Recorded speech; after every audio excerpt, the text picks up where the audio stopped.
An agriculture element will be incorporated into Saint Lucia's population and housing census. In March 2020, the Central Statistical Office decided to hold off on the survey due to the health crisis. Despite the short hiatus, the department has been enhancing the questionnaires and designing software to further improve data collection aspects of the survey. The office has announced that the census is now set to commence in May 2022.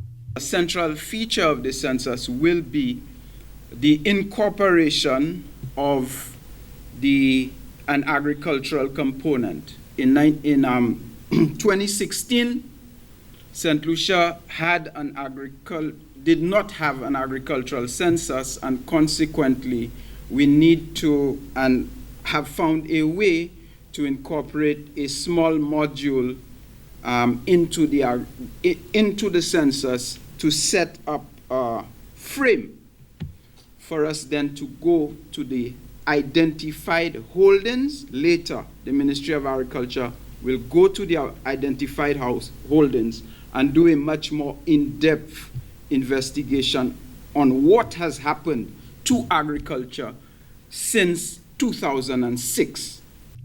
The census will be different when compared to previous population counts in that it will encompass 3 elements. A business survey is among the new aspects. First reason is that we will be conducting a census utilizing tablets for the very first time. It will be a paper-based census.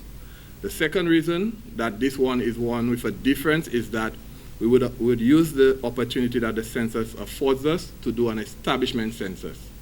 Now, this in itself, doing this during a pandemic also has some inherent challenges, because the intention is for us to visit every single establishment on island.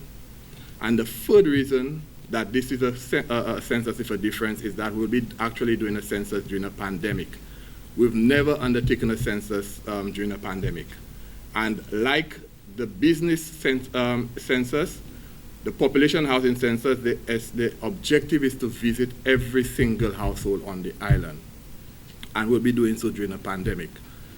Data collected during the census will also be utilized by the Health Ministry. Information that is generated out of this activity is of great value to us in allowing us to calculate many of the important indicators that we present to you on a daily basis and in many of the activities that we conduct. And of course, you would recognize that we have been providing you with COVID updates and giving you rates and percentages based on the various communities, based on the various categories that we are looking at. And the information generated from this activity is of great value in allowing us at the Ministry of Health to provide you, the general public, with that information.